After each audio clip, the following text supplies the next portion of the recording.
Welcome to the Joy of Architecture. Today we're embarking on a deep dive into something that sounds a bit like the holy grail for any tech team. True Continuous Deployment, or CD. Imagine every single successful code change automatically going live, delivering innovation at, well, unparalleled speed. It's really the ultimate vision of agile software delivery. Yeah, and what's fascinating here, I think, is that this idea of true CD goes way beyond just, pushing a button. It means having such unwavering confidence in your automated pipeline that all those manual gates, they just become redundant. We're not just talking continuous integration where code gets merged and tested frequently, or even continuous delivery where it's always deployable but still needs a human push. True CD means if the system, the automation deems it good, it goes live automatically. Full stop. Okay, let's unpack this because, it sounds amazing, right? The dream setup. But the journey to actually get there, it seems absolutely fraught with complex hurdles. We're talking technical, strategic, and frankly, some deep-seated cultural challenges too. Absolutely. The tech side is one thing. We can often figure that out. But that cultural shift, that willingness to actually let go of manual oversight, that's often where organizations really, really stumble. How do you even begin to build that deep confidence in the automation? Precisely. And that's really our mission today. Explore those toughest challenges, figure out why they trip teams up. And here's where it gets really interesting look at how pioneering companies, folks like Google, Netflix, Etsy, Shopify, how they've actually managed to crack this node. So you'll walk away with, hopefully, a really good shortcut to understanding what it really takes to achieve true continuous deployment. Right, let's kick things off with the technical side then, because even with all the amazing tools we have now, there are still some pretty formidable engineering problems that can just slam the brakes on true CD. Oh, definitely. A major culprit right off the bat. Flaky tests, these are the tests that give you inconsistent results. Sometimes they pass, sometimes they fail, even when the underlying code hasn't actually changed at all. So it's like the boy who cried wolf scenario, but for your automation pipeline. Precisely. That's a great way to put it. They just completely erode confidence in the entire testing process. They slow down pipelines because people have to rerun them or investigate. And worse, sometimes real bugs slip through because people start ignoring the failures. If you overlook them, teams inevitably reintroduce manual gates or just tune out the noise, which completely undermines the whole point of true CD. Often it's down to tests that aren't designed consistently, maybe timing issues where a test fails just because it didn't wait long enough for something in the background, or even subtle things like the order tests run in, or tiny differences between test environments. It can be maddening. Right. So tackling flaky tests isn't just cleanup, it's fundamentally about rebuilding that trust in your automation. Because true CD, it demands absolute confidence that if a change passes the test, it's genuinely safe to go live. Flaky tests just shatter that. Fixing them, it's table stakes, really. But okay, let's say your tests are rock solid. What if the sheer speed of your pipeline becomes the next big hurdle? Nothing kills developer morale like waiting around, right? It's exactly. Slow pipelines are a huge drag. If the automated pipeline is sluggish, developers, being smart people, will inevitably find ways around it. They'll run tests locally, maybe ignore certain warnings, just to keep moving. And that directly undermines the reliability you need for true CD. A big mistake is treating CI/CD as set it and forget it. It just leads to bloat, running all the tests all the time, regardless of what actually changed. Test fatigue is real. To improve, teams really need to regularly review and optimize those pipelines. Implement smart test segmentation so you only run the tests relevant to the change in parallelization, running tests concurrently. You need a fail-fast approach, simplify the stages, and actively hunt down bottlenecks, whether that's slow tests or even things like lengthy manual code reviews. Yeah, and I think what's often missed about pipeline speed is the psychological impact. It's not just efficiency, it's the developer's trust fuel. If the pipeline is fast and reliable, developers believe in it, they use it, and that speed becomes a critical cultural enabler for true CD. Okay, moving on. Modern applications, especially with microservices, they rely on this just dizzying array of external libraries, components, other services. Managing those dependencies can turn into a real nightmare, can't it? Oh, absolutely. Unmanaged dependencies, particularly in a microservices world, can be brutal. An isolated failure in one small service can suddenly cascade and cause widespread system disruption. You can end up creating what some people call a monolith of dependencies, basically reintroducing all the friction and coupling that true CD is supposed to eliminate. The challenges are things like, tight coupling between services, tricky versioning issues, network latency becoming a factor, deployment coordination getting really cumbersome. But automation helps here too. Pipelines can automatically download dependencies, check compatibility, Run vulnerability scans using tools like, say, SNCC or a WASP dependency check. So having clear visibility into dependencies, really embracing loose coupling, and consistently testing those interactions. That's fundamental for keeping things agile and resilient, right? Managing the potential blast radius of any change. And it's not just the application code we need to worry about, is it? The infrastructure itself, increasingly defined as code, can throw up major roadblocks. That whole YAML problem in Kubernetes is a classic example. You're spot on. The fact that there isn't always a great package manager for things like YAML, or it's hard to test configurations locally in the same way you test code, means regressions can easily slip through. And if your staging environment isn't exactly like production, you're just asking for unexpected trouble when you deploy. Solutions here include things like static analysis specifically for infrastructure as code, or IAC. There are tools, like Clockwork, for instance, that can do differential analysis, which basically means they only analyze the changes you made to your config files, like Kubernetes manifests or Terraform files. This makes the checks incredibly fast and efficient. Plus, obviously, having robust automated configuration management and solid IAC practices ensures you get consistent, reproducible environments every single time. Right. So for true CD, our definition of code really has to expand. It needs to include all the configuration, all the infrastructure definitions, and subject them to the same kind of rigorous automated testing we use for application code. Okay, so we've laid out some significant technical roadblocks, but here's the million-dollar question maybe. How do you build such deep, inherent confidence in your code's quality so early in the process that you don't even feel the need for a manual gate anymore?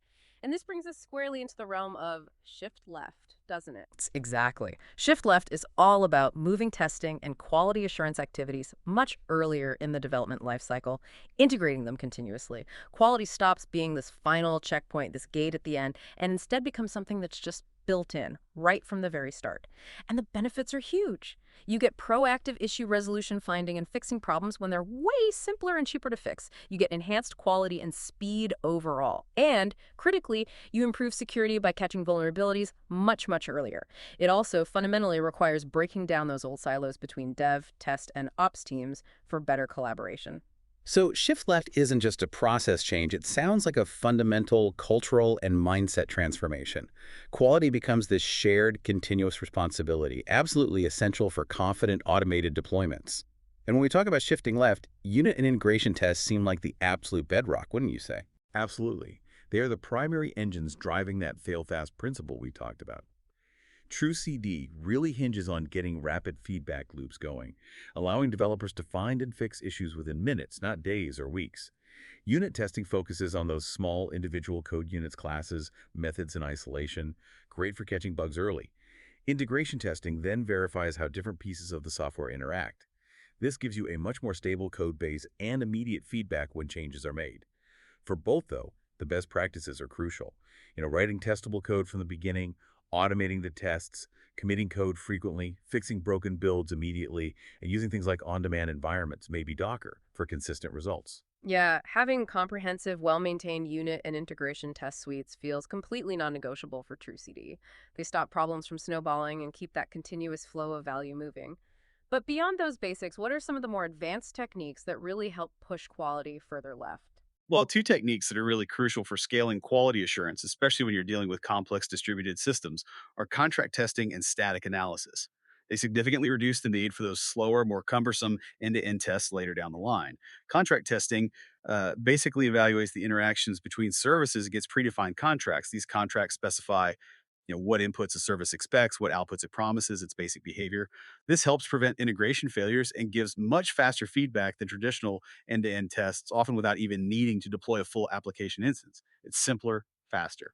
Static analysis, on the other hand, analyzes your source code without actually running it. It's great for finding defects, security vulnerabilities like those listed by OWASP or CWE, and even enforcing specific coding standards like MISRA if you're in that world. Okay, so these advanced techniques provide a more proactive, lightweight way to validate interfaces and check code quality at scale.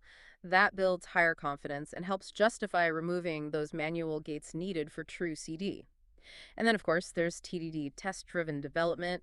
This one really seems to put the responsibility squarely on the developer right from the get-go. It really does. Hmm. TDD is a fundamental shift in thinking. You actually write the test before you write the production code it's meant to validate. It follows that classic read, green, refactor cycle. First, write a test that fails, red. Then write just enough code to make that test pass, green. Finally, refactor the code to improve its design while ensuring the test still passes. The benefits are clear. Defects get found incredibly early. Code quality often improves because you tend to write only the code needed to pass the test. You get continuous feedback. It really helps cultivate a quality-first mindset among developers, embedding reliability right into the act of coding itself, which is vital for high reliability automated deployment pipelines. Makes sense. So for teams looking to actually implement all this shift left goodness, what kind of tools are we talking about? What's essential in the toolkit? Yeah, there's a pretty wide array of tools out there to support these efforts. You've got your core automated test frameworks, things like Selenium for UI testing, JUnit for Java unit tests, perhaps Cypress or Playwright for more modern web testing.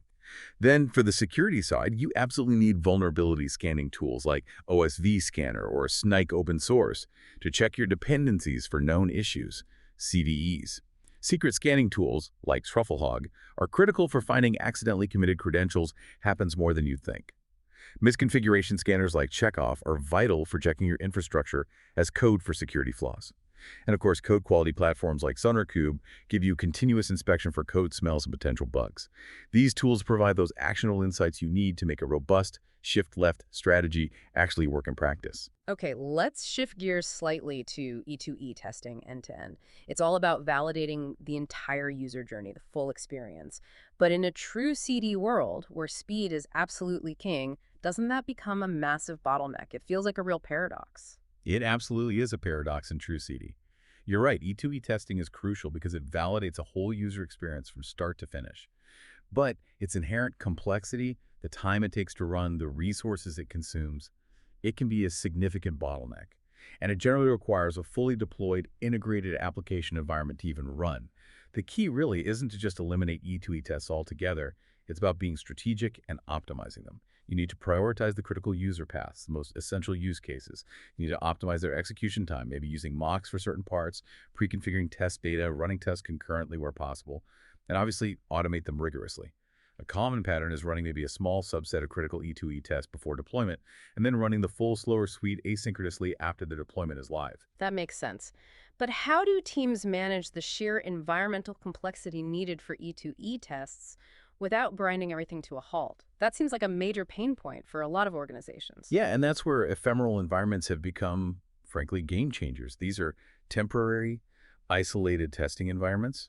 They get automatically provisioned, spun up just for specific tests or maybe a specific feature branch or pull request, and then they're completely destroyed, torn down after the tests are done. The advantage is huge. They dramatically accelerate feedback loops because each pull request can get its own clean, dedicated environment. This enables true parallel testing without tests interfering with each other. They're also pretty cost-effective because you're only consuming those resources while the tests are actively running. And tools like Docker and Kubernetes make ensuring consistency relatively straightforward. Right, so ephemeral environments essentially solve that whole environment contention problem. They drastically cut down E2E test execution time and reduce flakiness, really unlocking the potential for automated E2E testing within a true CD pipeline. But thinking about those dependencies, do you always need the real live systems for every single E2E test? That's a great question. And no, you don't always. This is where mocks and stubs come in handy. They essentially simulate those external dependencies, maybe a third-party API, a database, another internal service. This allows teams to test their components or services in better isolation. It significantly speeds up both development and testing because you're not waiting for network calls or dealing with the state of a real external system. Now, obviously, E2E tests aim for real-world scenarios, but strategically using mocks for dependencies that are maybe non-critical for a specific test or known to be unstable can drastically cut down execution time and flakiness. There are even tools now that can sort of record real interactions with a dependency and then replay them later in tests. Pretty clever stuff for creating smart simulations. Okay, so intelligent use of mocks and stubs within E2E testing sounds like a sophisticated optimization technique.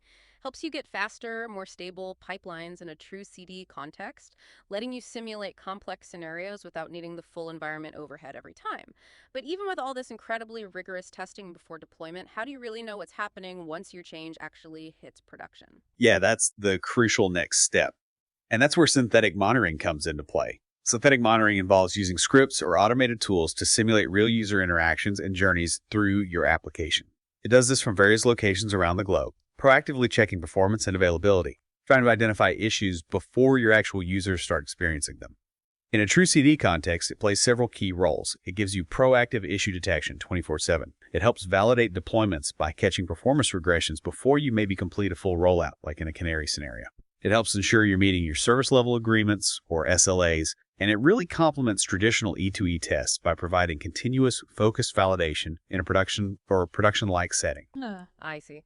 So synthetic monitoring effectively extends that shift left idea right into production itself. It acts like a continuous canary in the coal mine for the user experience, providing that final, crucial layer of ongoing confidence you need to really justify removing those manual gates. Okay, so we've built incredible confidence in the code quality before it goes out. Now, the critical moment. How do we actually deploy safely? And, importantly, how do we recover quickly if something inevitably does go wrong? This feels like where the rubber really meets the road for true continuous deployment. It absolutely is, and this is where advanced deployment strategies really shine. They're all designed to minimize risk and potential disruption by introducing new code changes to only a limited scope at first. You systematically build confidence before going wide. It transforms deployment from this single high-stakes Big Bang event into a series of much more controlled experiments. So, you have canary deployments, for example. You gradually roll out the new feature or version to a tiny subset of users, maybe 1%, 5%. You monitor closely. If issues pop up, you can easily revert or just pause the rollout. Then there's blue-green deployments. Here, you maintain two identical production environments. Let's call them blue, currently live, and green with the new version. Once green is tested and looks good, you seamlessly switch all the live traffic over to it. The old blue environment is kept idle for a bit, providing an instant rollback capability if needed. Just switch traffic back. And another interesting one is shadow deployments, or sometimes called traffic mirroring. The new version runs in parallel with a live one. It receives a copy of real production traffic, but its responses are just discarded. They don't go back to the user. This allows you to test the new version under actual production load, completely risk-free, checking for performance issues or unexpected errors before it ever takes real traffic. And we absolutely can't forget feature flags in this discussion. They seem incredibly powerful for decoupling deployment from release, right? Absolutely. Feature flags or feature toggles are super versatile. They let you enable or disable specific features within your application at runtime without having to deploy new code. This completely decouples the act of deploying code from the act of releasing a feature to users. It enables really incremental rollouts, perfect for A/B testing or progressively delivering a feature to more users over time. And crucially, it provides a super fast rollback mechanism. If a feature causes problems, you just toggle the flag off, no redeployment needed. All these strategies, canary, blue, green, shadow, feature flags, they're really the cornerstone of risk mitigation in true CD. They provide those vital safety nets, allowing for immediate reversal or containment if issues arise. And that builds the organizational confidence needed to finally remove those manual approval gates. Okay, but if a deployment does go south, despite these strategies, you need to fix it, and you need to fix it fast. How do automated rollbacks fit into the true CD picture? Are they just nice to haves? Oh, definitely not nice to haves. Automated rollbacks are a critical, non-negotiable requirement for minimizing downtime and mitigating risk in these fast-moving CD pipelines. Think about the psychology. Knowing you have a fast, reliable, automated way to undo a bad deployment transforms that potential fear of failure into confidence in rapid recovery. Whether it's a full rollback to the previous version, maybe a partial rollback, or just flipping a feature flag back, the key best practice is to automate these rollback processes. And just as importantly, you need to regularly test them. Make sure they actually work reliably and quickly when you need them. You also need to design your deployment processes to be idempotent, meaning running them multiple times has the same effect and reversible. Use versioned artifacts, leverage infrastructure as code that supports state management, and implement automated health checks that can actually trigger the rollback decision automatically if metrics go bad. Right, so automated, well-tested rollback mechanisms are that ultimate safety valve. They provide the critical safety net for high-velocity automated deployments, fostering more of a fix-forward mentality and really lowering that psychological barrier to full automation.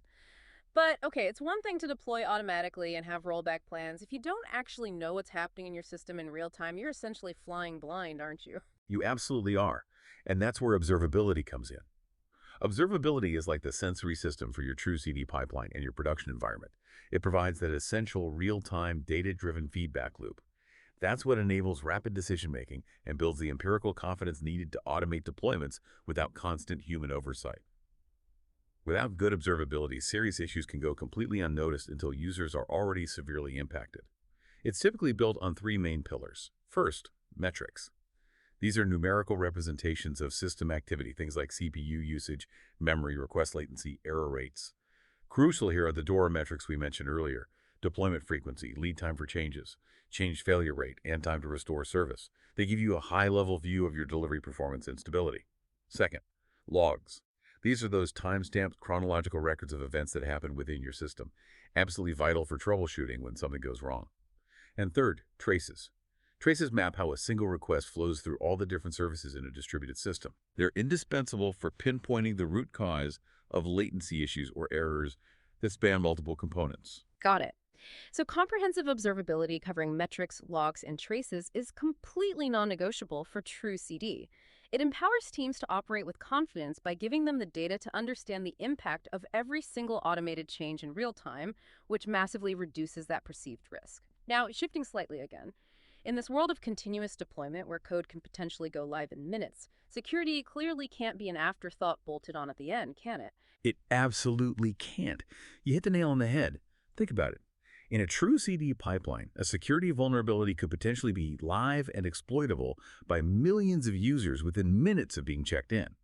Security must shift left, along with testing. It has to become an embedded, continuous, and largely automated capability throughout the entire pipeline. This means integrating automated security tools right into the CI/CD flow.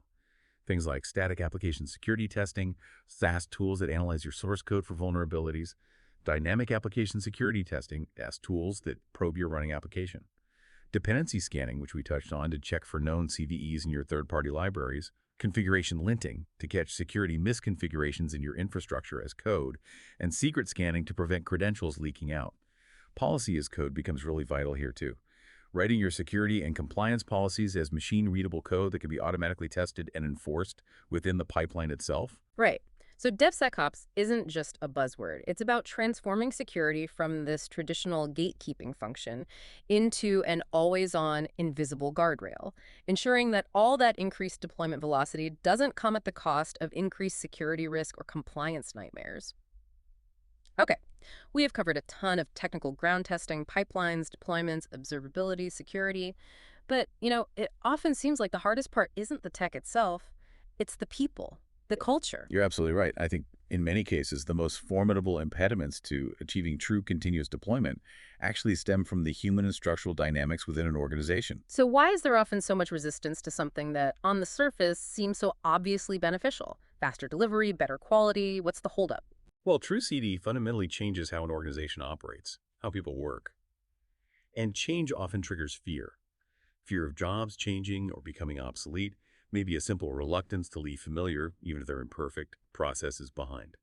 The classic Blockbuster failing to adapt to Netflix and streaming is often cited as an example of this kind of organizational inertia.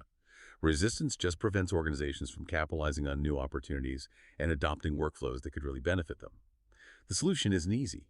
It involves really clear and consistent communication about why the change is happening, what the benefits are. You absolutely need strong executive sponsorship championing the shift. Early involvement of the employees who will be affected is key. And critically, you need to cultivate a learning environment, one that views mistakes not as failures to be punished, but as opportunities to learn and improve. This means doing things like blameless retrospectives after incidents, and really fostering what's called psychological safety. That's creating an environment where individuals feel safe enough to experiment, to try new things, even to fail sometimes, without fear of severe repercussions. Promoting that fail-forward mindset is crucial. That's such a key point. Overcoming resistance isn't just about selling the benefits. It's about actively building psychological safety, making people feel secure enough to experiment, learn from failures, and ultimately embrace the automation that makes true CD attainable. But what about those classic organizational silos? Developers over here, operations over there, security in their own corner, often feeling like separate islands. That seems like a guaranteed recipe for friction. Yeah, those silos are major structural impediments. True CD relies so heavily on rapid feedback loops and shared accountability, and silos just kill that. They lead to miscommunication, duplicated efforts, that whole throwing work over the wall mentality. It completely hinders the continuous flow that CD is trying to achieve. The solutions here involve deliberately fostering cross-functional teams, bringing together people with diverse skills, dev, ops, QA, security, maybe even product focused on a specific product or value stream. You need to establish shared goals and a sense of shared ownership for the entire product lifecycle, not just one piece of it. Promoting open communication is vital. I think Etsy was famous for using IRC back in the day for real-time collaboration across teams. And maybe even considering more strategic organizational designs, like looking into models like team topologies or UnfigX, which are specifically designed to optimize for flow. Right. True CD is inherently a team sport, isn't it? Organizations have to actively work to dismantle those traditional departmental silos and maybe reorganize around value streams to get that integrated workflow and collective accountability that True CD absolutely demands. But then comes what really feels like the biggest leap of faith for many organizations, finally giving up those manual approval gates, the CAB meetings, the checklists. It really is often the biggest hurdle, psychologically. Traditional change management processes, with their often heavyweight committees and extensive checklists, are just fundamentally at odds with the speed and flow of continuous deployment. Manual approvals, by their very nature, create bottlenecks. They prevent true, fully automated CD. To get past this, you need to build profound trust in the automation. And that trust isn't built overnight. It requires that solid foundation we talked about. Comprehensive automated testing, robust production monitoring that's directly tied to automated rollback mechanisms, empowering the teams closest to the code to make deployment decisions, getting developers more involved in operations, the DevOps ideal, and aggressively shifting testing and quality left. This trust in automation needs to be calibrated, you could say. It needs to be based on the actual demonstrated capability and consistency of your automated pipeline, not just wishful thinking. That's a great way to put it, calibrated trust. The ultimate leap to True CD isn't just about automating tasks, it's this profound cultural shift. Moving from a human-centric model of control to an automation-centric model built on earned trust. You don't just eliminate gates, you effectively automate governance by building that trust incrementally, proving reliability one successful, easily recoverable deployment at a time. But what about industries that are heavily regulated? Finance, healthcare. They have stringent audit and compliance requirements. How on earth can they achieve true CD velocity without compromising on compliance? That's a really important challenge. Those industries face strict constraints, and traditional manual compliance checks drastically slow down innovation. The solution, increasingly, lies in adopting what's called continuous compliance. It's essentially a shift-left, automation-first approach to compliance. It means integrating security and regulatory controls directly into the CI/CD pipelines themselves, making them part of the automated workflow. Key elements include comprehensive security controls baked in role-based access, SaaS data scanning, like we discussed. You need detailed, immutable audit trails that capture every single action within the pipeline for complete traceability. Observability data needs to be integrated, perhaps stored securely for audit purposes. Automated testing and validation become crucial for proving controls are effective. Documentation generation can even be automated. And again, policies as code is huge here. Writing your compliance policies may be things related to data privacy or access control as machine-readable code that gets tested and enforced, just like your application code. Okay, so balancing that speed with stringent compliance in regulated environments is achievable. It requires transforming compliance from this burdensome afterthought into an always-on, invisible guardrail through systematic automation and proactive risk management. It's one thing to talk about all these concepts in theory, but what does true CD actually look like out there in the wild? Let's maybe touch on some of those pioneers we mentioned earlier. What's a key insight we can take from Google's approach, for instance? Well, Google, being a giant in large-scale software delivery, really emphasizes consistency and traceability. One key practice is how they treat their integration and deployment flows, almost like source code itself, versioned, tested, automated. They make extensive use of automated deployment between environments, and crucially, they do a lot of testing in production clones, exact replicas of prod before promoting changes. They also tend to promote container images through environments rather than rebuilding them at each stage, which ensures consistency. And failure is always planned for. This whole approach has let them significantly increase deployment frequency, often going from maybe bi-weekly releases in the past to multiple deployments per day for many services. Okay, and Netflix. They're legendary for their resilience, deploying constantly. What's a particularly unique aspect of their strategy that stands out? Netflix's success is deeply rooted in a strong DevOps culture, and their early, bold move to a microservices architecture running entirely on AWS. This architecture inherently decouples services and helps isolate problems. But perhaps the most unique aspect is their pioneering of chaos engineering, developing and using tools like Chaos Monkey, which deliberately and randomly terminates production instances just to test how the overall system handles failure. They really embrace the idea that the best way to build resilience is to constantly test for failure in production. This proactive approach, combined with sophisticated deployment pipelines using tools like Spinnaker, contributes to their incredible uptime, often cited as over 99.99% despite constant change. Wow, deliberately breaking things in production, that takes guts. Now, Etsy was another really early proponent, reportedly deploying dozens, maybe even 50 plus times a day back then. How did they manage that velocity and confidence? Etsy's philosophy was very much about making many small incremental changes continuously. They build confidence partly through extensive monitoring, apparently tracking over 250,000 distinct metrics at one point. A key cultural aspect that was quite radical at the time was their no rollback, fix forward mentality. They were so confident in their monitoring and their ability to push out a fix extremely quickly if something went wrong that they rarely reverted changes. They just fixed it forward.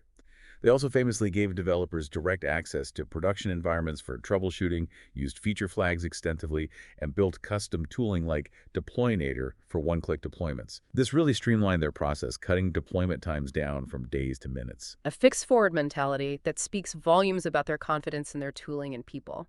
And finally, Shopify. They handle enormous e-commerce traffic. Their CD must be incredibly robust. What stands out there? Shopify definitely has a strong DevOps culture and very comprehensive CI/CD pipelines, automating almost everything, from static analysis right through to regression testing. A key practice reflecting their culture is the significant trust placed in their developers. Apparently, developers can even bypass certain CI restrictions if they judge it absolutely critical for maintaining service behavior, although I imagine that's used judiciously.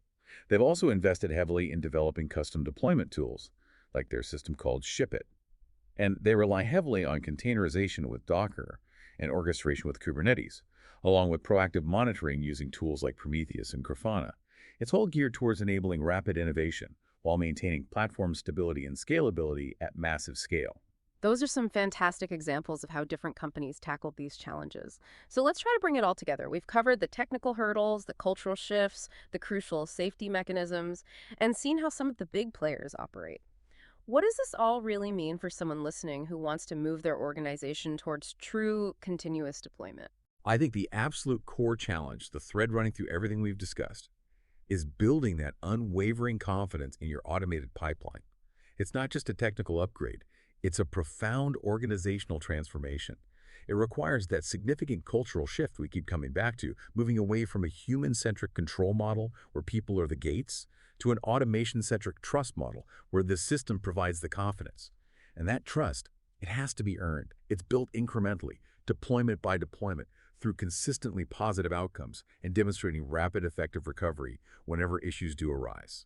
So distilling down the best practices for getting to true continuous deployment, you'd have to include: first, prioritizing automated reliable testing. That means fixing those flaky tests, having solid unit integration, contract testing, maybe static analysis in place. Second, implementing robust deployment strategies, using things like canary releases, blue-green deployments, shadow deployments, and feature flags to give you controlled rollouts and safety nets. Third, establishing comprehensive observability, knowing what's happening through metrics, especially those DORA metrics logs and traces, with real-time alerts. Fourth, automating your rollbacks and ensuring rapid recovery is possible, designing processes to be idempotent and reversible, and regularly testing those automated rollbacks. Fifth, actively fostering a culture of collaboration and shared ownership, really working to break down those silos between development, operations, and security. Sixth, systematically addressing resistance to change, communicating the why, getting executive buy-in, involving employees early, building that crucial psychological safety, and fostering a fail-forward culture. And finally, integrating security right from the outset, the DevSecOps approach embedding automated security checks throughout the pipeline so it becomes an invisible guardrail. If you're thinking about a step-by-step guideline for making that transition, perhaps from a partial CD with manual gates towards true CD, think of it as an iterative journey, probably in phases. Phase 1, foundation building and trust establishment. Start by assessing where you are now, baseline your DORA metrics. Really strengthen your continuous integration CI practices and your foundational testing. Get those unit and integration tests solid. Squash the flaky ones. Get everyone thinking shift left. Implement at least basic observability. Phase 2, introducing controlled automation and risk mitigation. Now, start automating the core deployment process itself. Begin piloting those advanced deployment strategies. Maybe start with canaries or feature flags on less critical features first. Develop and, crucially, test your automated rollback procedures. Start integrating shift-left security tools like static analysis and dependency scanning. Refine your feedback loops with better monitoring and more actionable alerts. Phase 3, scaling confidence and eliminating manual gates. Okay, now you start expanding those advanced deployment strategies to more critical systems as confidence grows. Leverage things like ephemeral environments to speed up and isolate your E2E testing. Continuously monitor and improve based on those DORA metrics. Systematically tackle the remaining cultural barriers, maybe evolving traditional change management processes. And then, gradually, carefully, start removing manual approval gates for the parts of the pipeline that are well validated, where automation maturity and organizational confidence have reached that high threshold. That's a great framework. It really highlights that it is a journey, not some overnight switch. It's built step by step on demonstrating consistent positive outcomes and proving you can recover rapidly when things go sideways. So ultimately, true continuous deployment isn't just about shipping code faster. It's about fundamentally transforming your organization's ability to learn, to adapt, and to innovate at a pace that was previously unimaginable, all while having deep, justifiable confidence in every single change that goes out. Exactly. It really reinforces that true CD isn't merely a technical achievement, though that's part of it. It's really a testament to an organization's maturity, its ability to build profound trust, to embrace change effectively, and to continuously learn and improve. So lots to think about there. What particularly stands out to you listening in from our deep dive today? Thinking about your own context, what's maybe one step you feel ready to take towards building that calibrated confidence in your own systems and pipelines? We really hope this deep dive into the many challenges, but also the achievable triumphs of true continuous deployment has sparked some aha moments for you. If you enjoyed this exploration, please make sure you stay tuned for our future deep dives by subscribing to Joy of Architecture.